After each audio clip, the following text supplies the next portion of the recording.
This is forwards and backwards. Okay. We started out fencing off the Shenandoah River up in Clark County.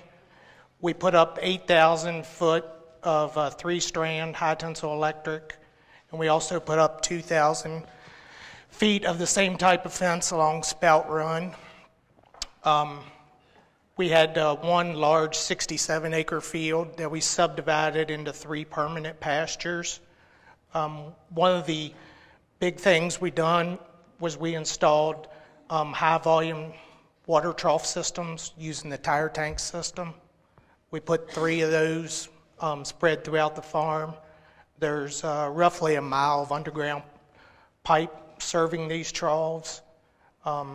We've really found these troughs to be very cost-effective, low maintenance. They hold a lot of water. A lot of cows can drink at one time. And something I really like is we're kind of isolated, and we're usually the first to have the power go out and the last to have the power come on. So roughly with one of these tanks, we got between 400 and 500 gallons of water sitting there at any time. So throughout the farm, you know, we're pretty good even if the power's out for a couple days. I know a lot of y'all probably think I'm crazy for this, but I love Johnson grass. I mean, this farm had been cropped heavily for a number of years. As you can see, I was able to develop quite a good stand of Johnson grass. I know it has a lot of problems for a lot of people, but in my opinion, you cannot beat the quality of pasture or the quantity of pasture in the summertime. The palatability is excellent. In fact, in the summer months, that's about all the cows will eat. They'll just turn their nose up at fescue and might eat a few blades of orchard grass. But with Johnson grass, I've also been able to eliminate the typical summer slump that beef cows go through. I've been able to increase my reproductive rates, getting cows bred back faster and sooner with artificial insemination, embryo transfer. Our cows stay in better shape, and we have higher weaning weights as well. Right here is shows some of our Johnson grass after we've grazed through a paddock. I guess I like to kind of refer to it as hit and run grazing. We'll take a lot of cows, put them in a small area, move them once or twice a day. Hopefully they'll eat around 60% of the pasture, and then stomp about 35 to 45% of it back in the ground. And what we aim for, we like to get the large, was there a pointer? Yeah,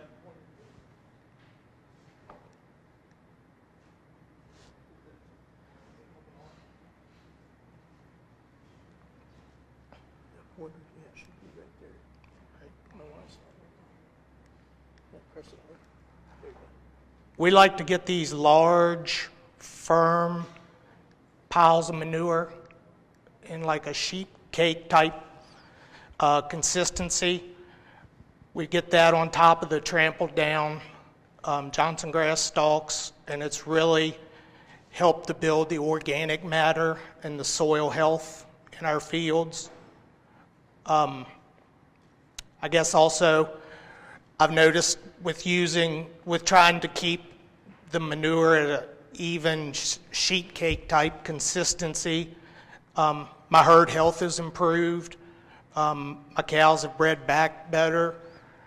They look fuller, and they just seem happier. So if you watch what's coming out the back end of the cow, it can really help you make some good decisions. This is one of the benefits of our managed grazing system. We've been able to kind of get in there early and hit that fescue and knock it back. This field here used to be just about all predominantly fescue. We've been able to kind of knock that fescue back and let the orchard grass have a better chance to come in along with some other grasses. One thing I've also noticed with letting the orchard grass have a chance to get taller, when you get a nice breeze blowing through, it seems like the seed heads are distributed further. I don't know if it's just something I'm imagining, but just one of the benefits of being out, in the grass and with the cows, you notice little things like that. Back here's a picture of our 67-acre field that we subdivided. This is one of our subdivision fences. This is a 2-strand high-tensile electric. The bottom strand is right there. And basically, what I like to do with the hit-and-run grazing is hit these patches of fescue quick in the spring, and then it really knocks them back and lets some other grasses come through. And this year I had so much regrowth, I went ahead and I did a little bit of an experiment.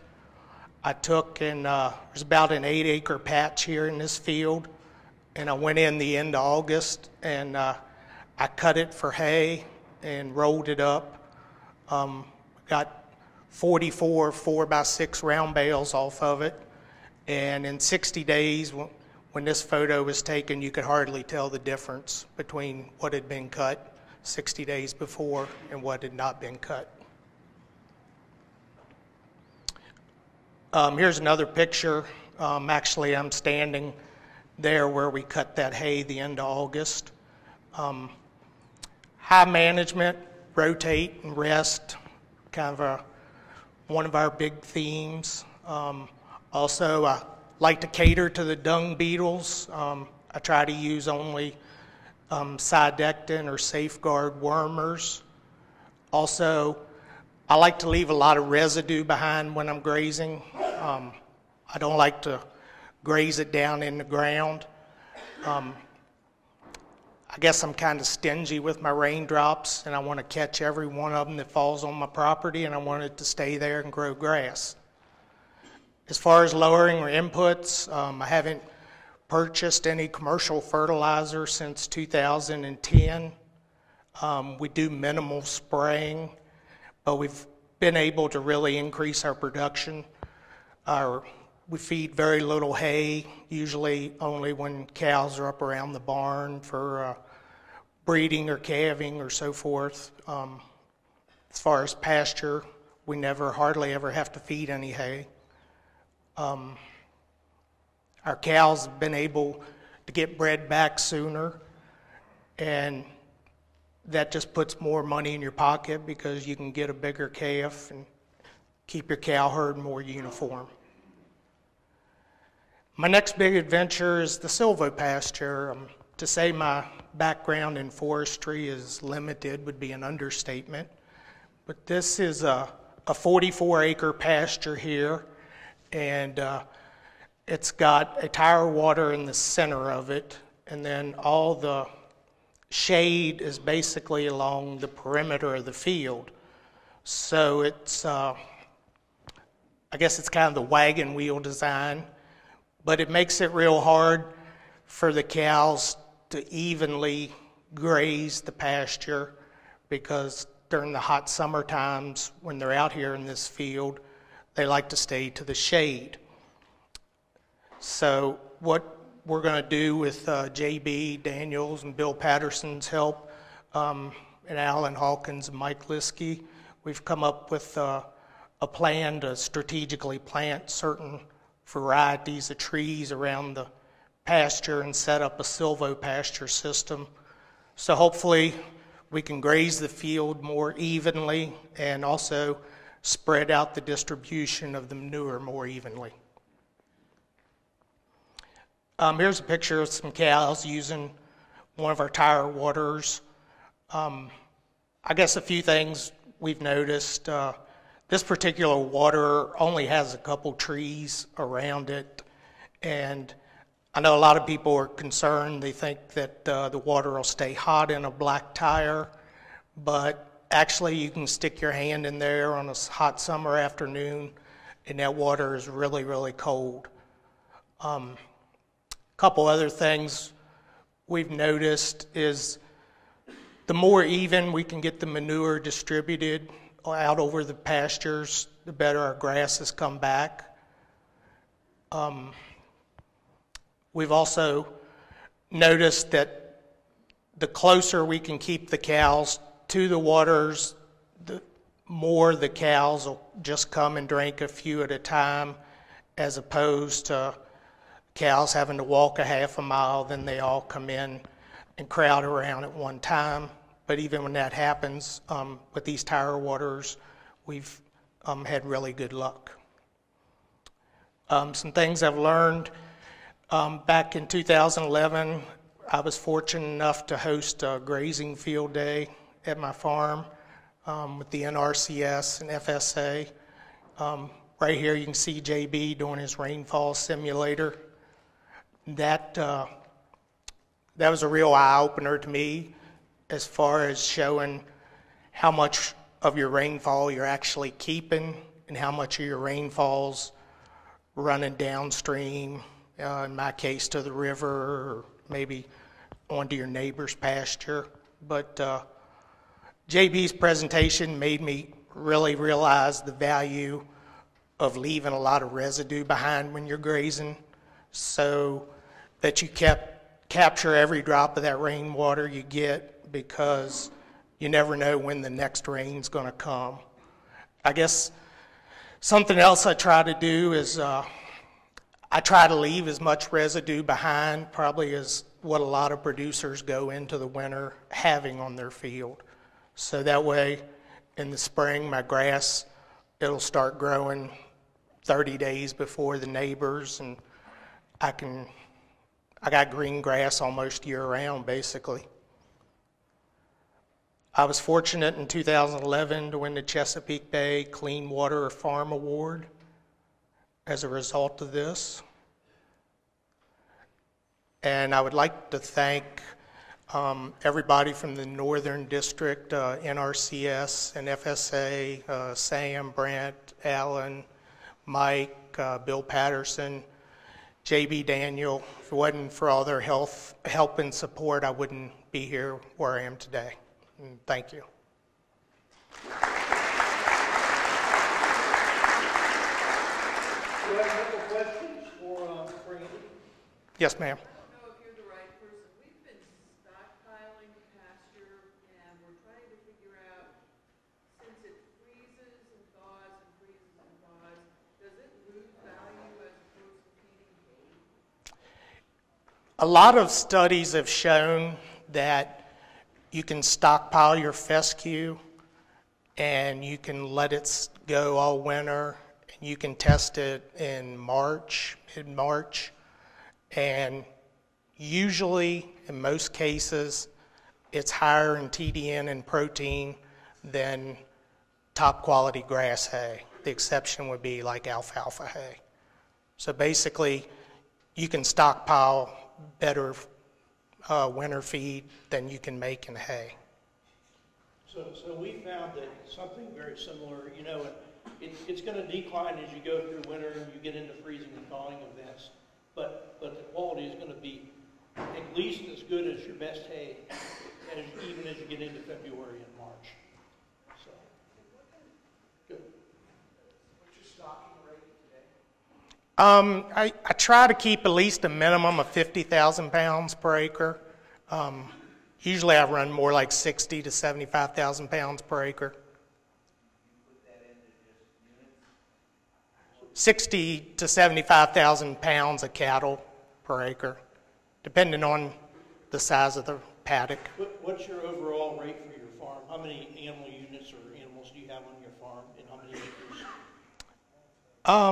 It kind of varies from time to time.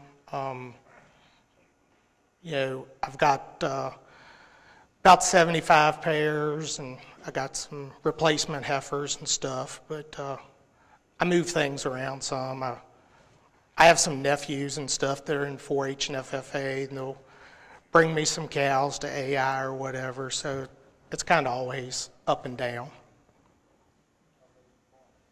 How big's the farm? How many grazing acres do you It's about 187 total grazing acres. Yes, ma'am. I think one of the questions was, what happens with the freeze and thaw and hugging, doing standing forage and cows going out of there when it's wet? Do you keep them off, or do you just let them go to one spot for a while and then move them on? Well, I have two things. Like, I have a 5-acre sacrifice slot by the barn where if they're calling for, 2 or 3 feet of snow, I can gather all the cows. Or in my case, the Shenandoah River, I have about a mile of river frontage. So if we have a big flood or something, I need somewhere to pull the cows in. But I like to just quickly rotate the cows, and that helps break up the mud pug areas. And also, not only do I rotate the pasture, the grass, but I also rotate the shade sources in the summertime to help break up the concentration of manure and flies and so forth. One more question? Yeah, do you have any problem with that Johnson grass field As far as what?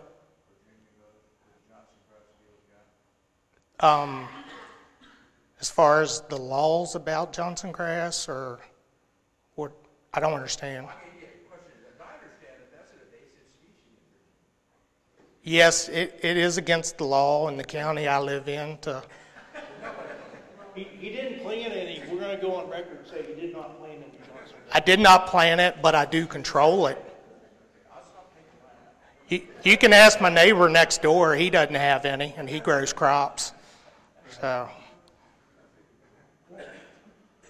All right, so we're going to have to wrap it up. I'd like to do one thing. I'd like to again recognize Southern States. You stand up, you guys. This is an important award. This